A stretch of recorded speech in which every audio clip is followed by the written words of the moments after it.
What is it? Living the truth of reality. In this segment, we're going to see that great ideas only matter if they change the way we live. We'll close by asking the most practical question of all. How do we bring these teachings into everyday life? Because spiritual transformation doesn't happen at all at once. It happens decision by decision, relationship by relationship, and one act of love after the other. So how can we live these truths? And especially, through all your history, and this is what I like about your story, and you've been really experiencing them, so you've been putting them to the test. What is it that, people can take from these truths? What are the truths or the fruits that people can live by? Well, I guess I'll begin with Santiago, that one of the major things that has been with me ever since I discovered the Urantia Book is the quote where it said, "Revelation," which the Urantia Book is an epical revelation. It states, "Revelation originates neither a science nor a religion. Its function is to coordinate both science and religion with the truth of reality." And that's Okay. always stuck with me 50 years ago. I recognized that right away. And so I was curious.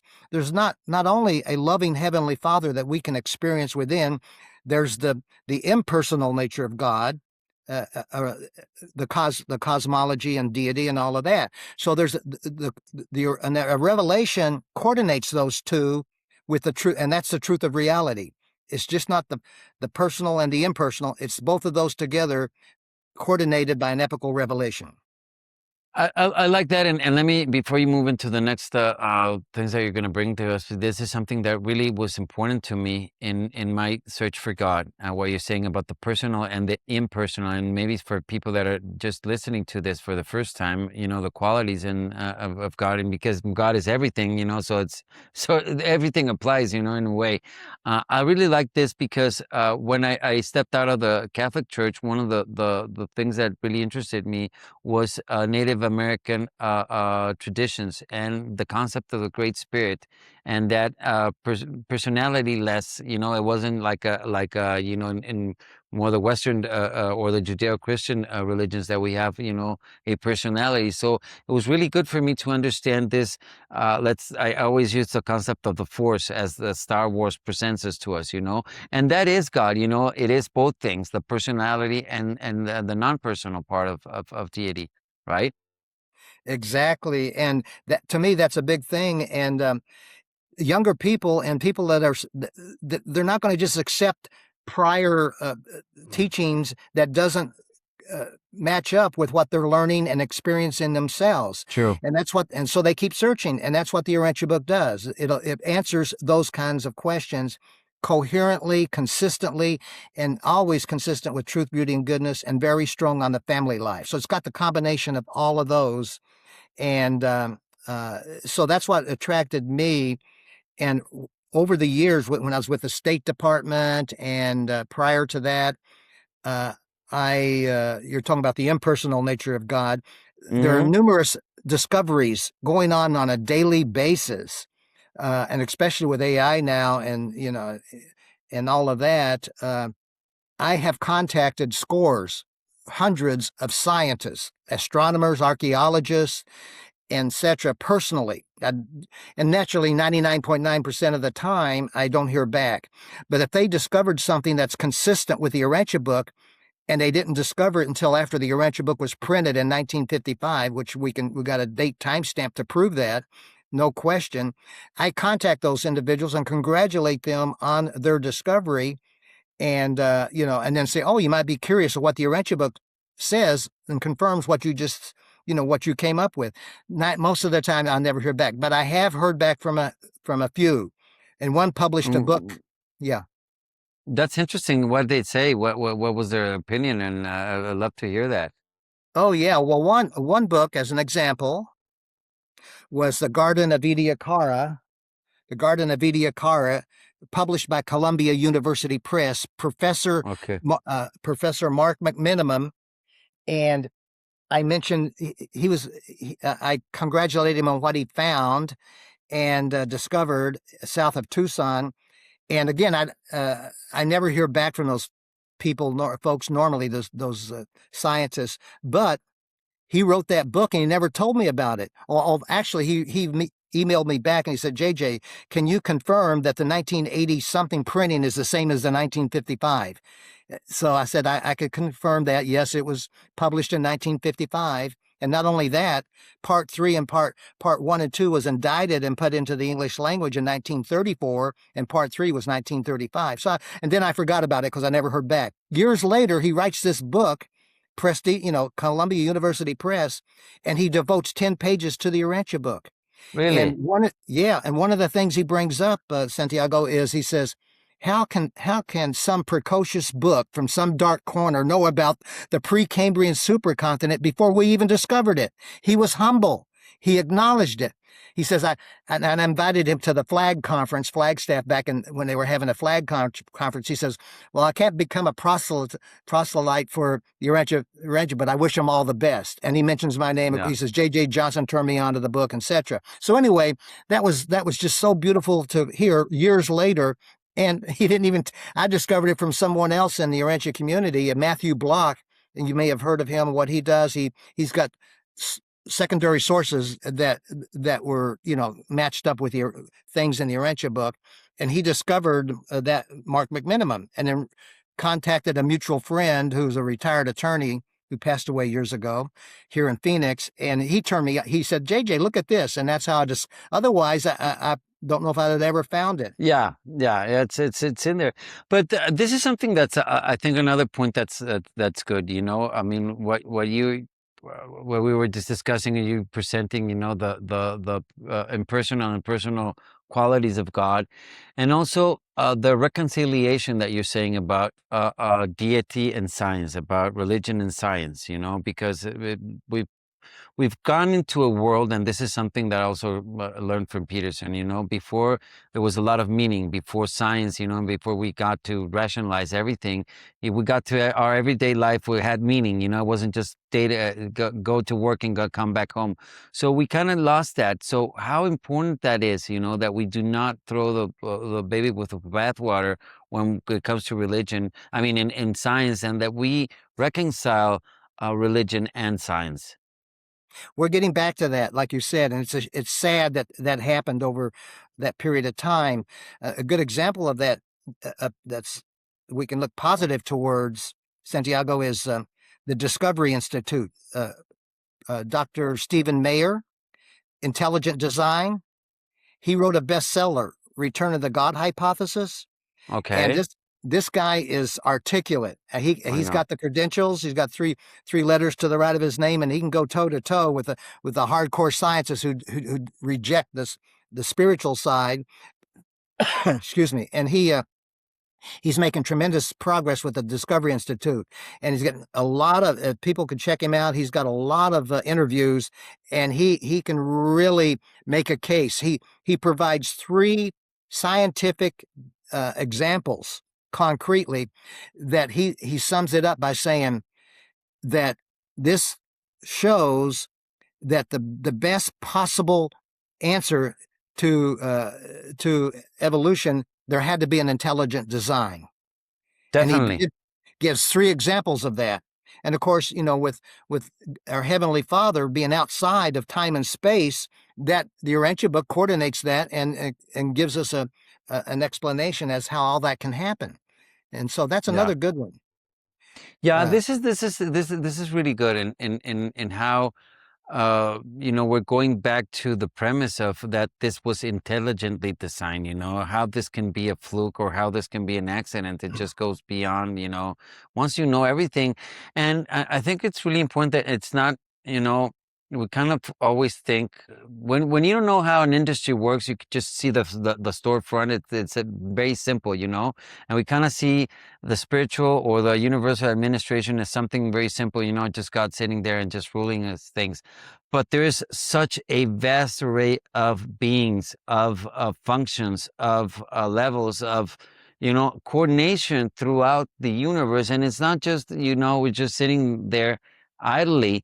We're participating, we're all contributing, we're all being part of that. So this is something that's also so important once you realize it and once you understand, the dimensions that we interact with so many beings and the administration of all this universe that it just you become awed by it. I don't know your opinion on this.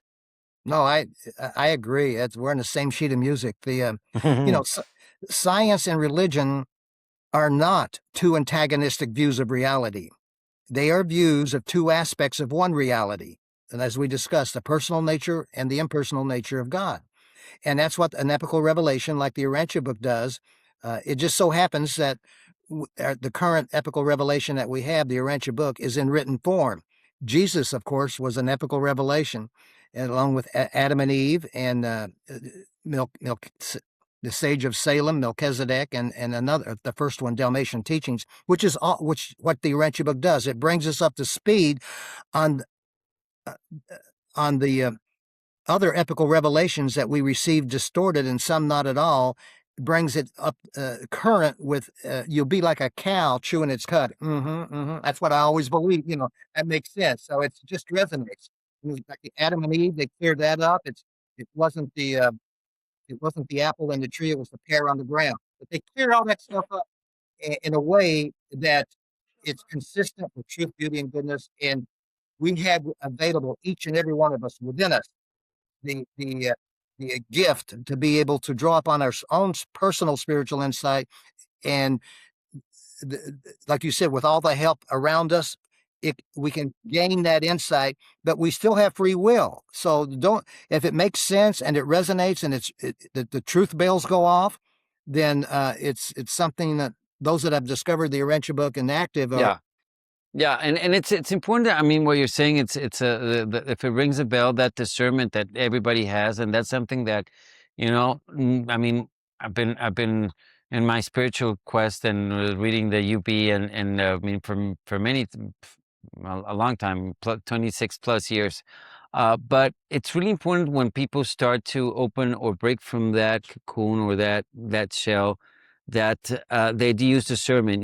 That they do not limit themselves or their free will or their connection with God to somebody else. I mean, you have that personally, that is yours, and always keep that and always use that as your compass. I mean, because it doesn't matter what you say, what I say, as long as what they have inside of them is always pointing them in the right direction.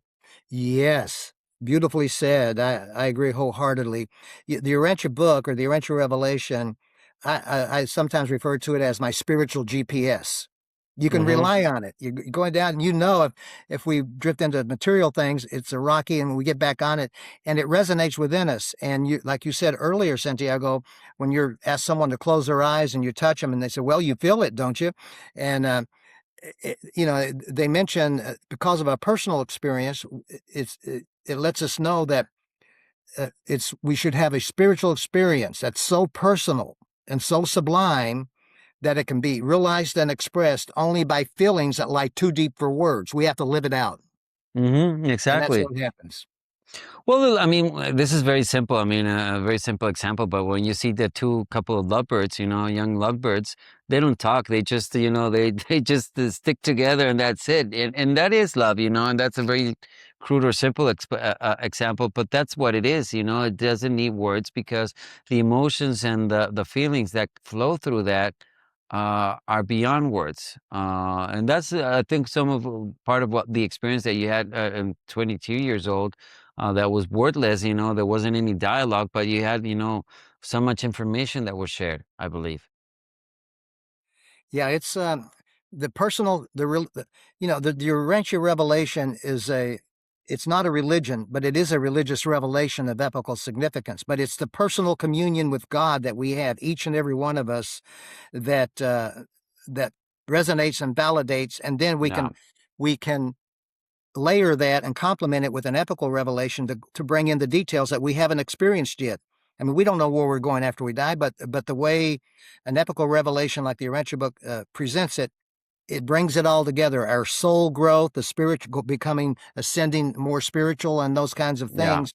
It just says, it just answers those kinds of questions, but it does it in an authoritative way, but not in a way where it says do this or do that. We still arrive at our own personal insight as we're reading along. I like that you brought this word. I like that word that you use, authoritative, because that's what happened to me when I first heard the first UB quote. You know, in my story, and we'll talk about it later, but in my story, when I discovered it, I was in a workshop, in a sacred geometry workshop, and we were encouraged to bring, the part of the workshop was to share, meditate, do different stuff. And somebody read a quote from the Urantia book. I don't remember exactly what it was, but to me, that was one of the words that I used to qualify it. It was loving, it was authoritative, and it was like you said, it was authoritative but not denying. And that's, I've been trying to find the word to explain it, but you're saying it, not denying your free will. Establishing a fundamental truth, unmutable truth, uh, in such a loving way and in such an explanatory fashion that just blew my mind in how that was written. You know. Yeah, that was very real for you. I can appreciate how exciting and just put you on fire there. The uh, and that free will is a biggie. Exactly. Our Heavenly Father on paradise and Jesus, our Creator Son of our universe, we have free will, finite free will. And they're not going to give it, they're not going to bestow free will upon us on within our personality and then take it away from us. So even the indwelling spirit that indwells us, that divine spark, that silent voice that speaks within, cannot coerce us. We have to, it's required, respecting our free will, to have that desire to become godlike. But once we have that desire, and again, all of those that are listening to you on your podcast here are sincere and searching for truth. Once they continue to search in that, and with that sincerity, that's when the divine fragment can give spiritual Yeah. insight, because it's respecting the free will. So it all comes together in a beautiful Yeah. way. Yeah.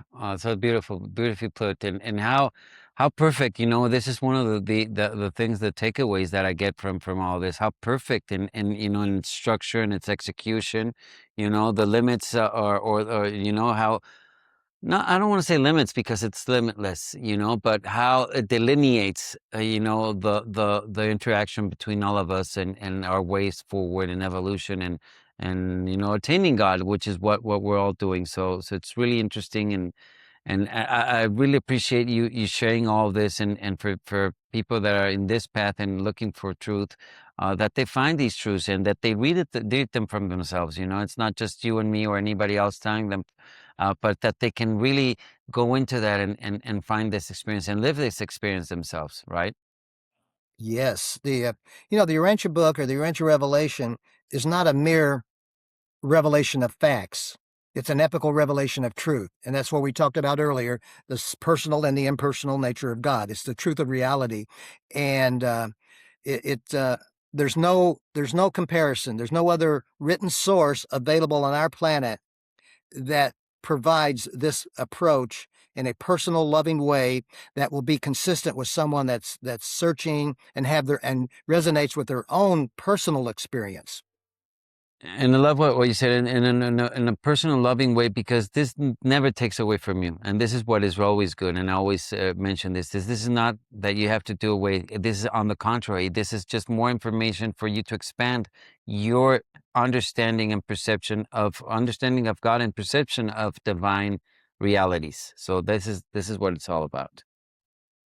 Awesome, JJ. I mean, I can keep on going for forever. I mean, there's so many things to talk about, and we'll probably have more shows together, because there's a lot of things to unpack. Then, and I really love the way that you framed and you explained things for our audience. So thanks a lot for everything. And before we go, this is our closing part.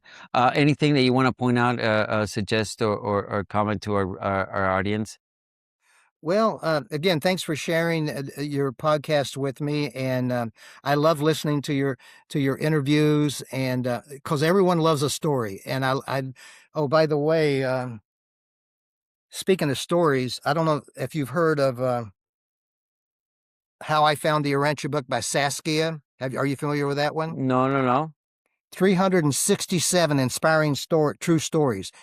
Saskia has accumulated. This is like her second Okay. edition, and a lot of them are from Spain and from South America, and they told their personal story. And she was able to compile all of those. And there's 367s in How I Found the Urantia Book, just like Oh, the story nice. I told, except it's their own personal story, which I Nice, love. nice. I love stuff like that.